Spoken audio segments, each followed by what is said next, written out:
My favorite part of this film is the scene where Harry and Dumbledore go to the cave to find one of the Horcruxes, and it's just perfectly done. I mean, the lighting, the cinematography, everything. The cinematography, by the way, I'm gonna show you the cover of the book. You see this book? All right. Personally, on a side note, this is my favorite Harry Potter cover. And one thing I've recently noticed about the film is that it has a very greenish hue to it, a greenish tint. And I figured they might have been trying to capture the look of this cover. And it plays across really well in the film, particularly during that cave sequence. And it's really well done, really beautiful to watch. Anyway, the cave scene is easily my favorite part of the film. Everything that happens when Harry and Dumbledore enter the cave, all the way to the end. When Dumbledore is drinking the potion of despair, it's literally exactly like I pictured it from the book. And it's so well done, so well done. And if you know what it is that Dumbledore is in pain about, it makes it that much more emotional to watch. And also, my favorite part of that scene is where the Inferi, it's not explained what they are in the film, but they're Inferi. Basically, I think they're people that Voldemort has killed, and they're dead bodies, but they're cursed. They start attacking Harry, and a bunch of them come onto him, and they pull him into the water. They pull him into the water, and about to drown him to death. And then Harry's looking up. He sees this fire. The fire knocks the Inferi that's holding him off. He floats up, and you see Dumbledore at his most epic, having a huge swirling vortex of fire, a big firestorm just going around him. It's knocking all the Inferi away. They're all scrambling away like little ants and stuff. And then Harry's climbing up onto the rock, not hurt by the attack. And it's so powerful and so great. The music is very emotional, very beautiful. You really see the bond between Harry and Dumbledore in that scene as the two of them help each other get to safety. And also, what makes it so awesome is the fact that this is Dumbledore at his weakened state, and he's still producing a spell that powerful. I mean, that is awesome. Now, one of the most controversial scenes in the film, because of the liberties it takes from the book, is basically the chapter, The Lightning Struck Tower from the book, is when Harry and Dumbledore, in the book, when Harry and Dumbledore get back from their journey, they see a big battle raging at Hogwarts. And I'm going to go ahead and say right now that is easily one of my favorite passages to read about in the book. It's so intense, so adrenaline pumping, and it was so exciting to read about. I literally had no idea what was going to happen. And what happens later in that scene was completely unexpected for me. Now, basically in the film, they cut the entire battle out. There's no battle of Hogwarts going on. No Death Eaters trying to take over the school.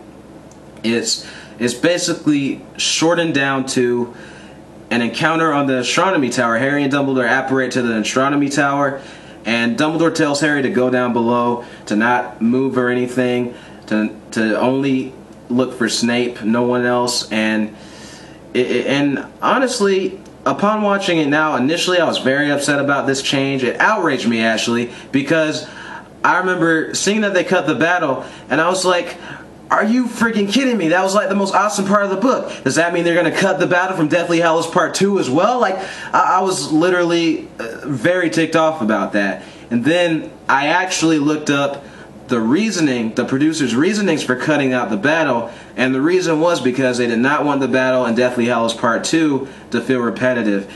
And honestly, I can completely understand that.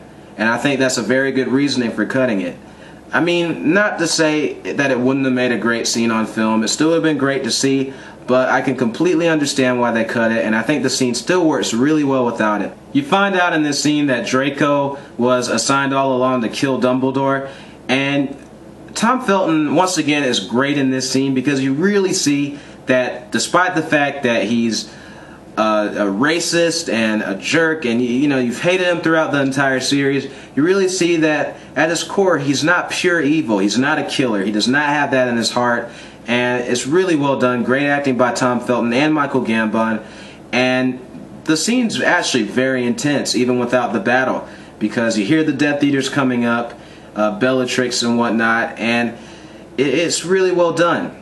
Now, a lot of fans of the book are upset about the fact that In the film, Harry is basically just doing what Dumbledore told him to do. He's underground, watching this unfold the whole time and listening.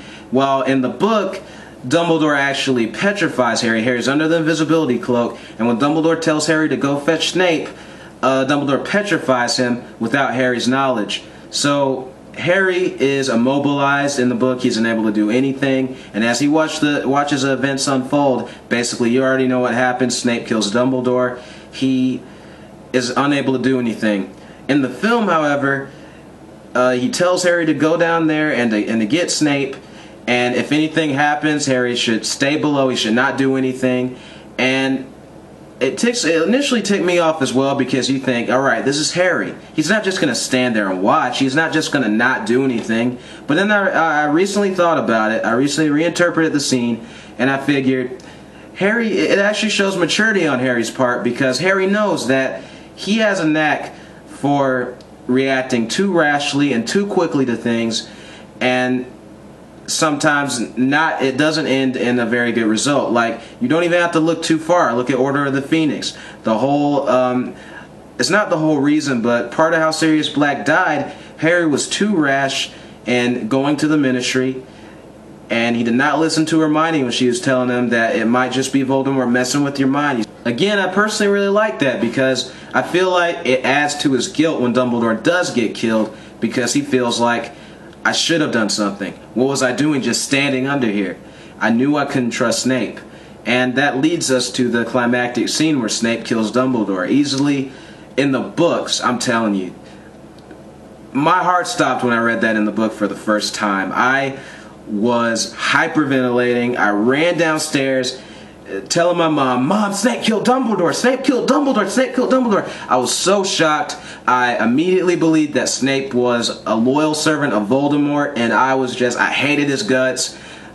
That scene, nothing in the Harry Potter series shocked me as much as that. Not one thing. It never occurred to me for 1 second that Dumbledore would die, and I was completely surprised. And I was actually initially disappointed with the scene in the film, because it's not quite, to me anyway, it wasn't quite as dramatic as it was in the book. In the book, I can remember some of the words that said that Snape stared at Dumbledore with a revulsion of complete hatred and revulsion on his face, and then he said, Avada Kedavra. Anyway, yeah, he killed Dumbledore. In the film, he's a lot more subdued and a lot less, you don't see really the revulsion in his face. You do a little bit. It's more of a very cold-hearted expression, though. And upon rewatching it, I actually think it's a really well done scene, and I think Alan Rickman delivers that line perfectly. The way he delivers it still creates some mystery behind what his true allegiance might actually be. And again, everything that follows after that, I think is very, very well done. I love how Harry just goes after them on his own. It shows a lot of bravery on his part, just like the scene in the book did. And I'll admit, just for a side note, I actually like the scene a lot where Bellatrix is kicking all the plates and stuff off the tables. It just makes me love her character even more. Man, again, I feel really terrible for liking Bellatrix, but I just can't help but like her. I don't know why. Yeah, Daniel Radcliffe is great in this scene. You completely see the anger and the pain on his face now that his mentor is dead. And I love his line. My favorite line from him in this scene is, "Fight back, you coward, fight back!" And it's just so, you just get so much from that. Even though Harry knows that he really doesn't stand a chance against Snape in a duel, the fact that he's going after him just really shows a lot about his character. And once again, everything that's revealed after that, you find out Snape is actually the Half-Blood Prince. Though I will say that they don't really give you really a lot of info on the Half-Blood Prince, and the film doesn't show as much of Harry's admiration of the Half-Blood Prince as the book did. That's a minor flaw, not a big flaw though, because I still think it's a very well delivered line by Alan Rickman, and I think that it's probably still a shock to people who have not read the book. Now, as for the flaws of this film, one of the flaws of this film that might have been one of my bigger gripes with it initially is the fact that it perhaps focuses on the romantic subplot a little too much. It's a little too much at the forefront here. I kind of wish that some of those they could have shortened a little bit and maybe inserted some more background info about Voldemort and whatnot. but it's still entertaining. You know, all of it's entertaining and it's fun. And that also leads me to another flaw in the film, which I feel like the scene did get the main points about Voldemort's past, and the memories that were included were the right ones, but there are a lot of memories cut. I don't really mind that the Gaunt memories were cut, but I at least wish that you heard Dumbledore, that he had explained to Harry more about how Voldemort was born and about his mother and his father, and it would have been great to hear on screen. The book was basically a big history book, and it was so interesting. Also, really the only other memory from the book that I really wanted to see on film was the scene where Voldemort goes to Dumbledore to apply for the Defense Against the Dark Arts post, and Dumbledore turns him down. You find out in the book that the reason that Defense Against the Dark Arts teacher cannot hold their post for more than a year is because Voldemort actually jinxed the job after Dumbledore turned him down. And to me, that was such an intense scene to read about in the book. I think it would have translated great to film. I'm really kind of disappointed that they cut that scene, but the film still works well without it. I just would have loved to see it there. The relationship between Harry and Ginny, I was actually more convinced by it in the book. I feel that their relationship was more exciting in the book, because in the book they don't actually kiss in the Room of Requirement. They kiss after winning the Quidditch Cup, I think. And it's just, you know, they kiss in the Gryffindor common room in front of everyone, and there's applause and cheering, and it's just really well done. I guess David Yates was going for a more intimate kiss, and I think it works okay. I mean, it's not really, I'm not a girl. It's not really the point of the film that I was most excited about anyway, but I still wish that it was a little more like it was in the book, because again, it was more exciting. And I wish that there had been more about Tonks and Lupin's relationship in this film.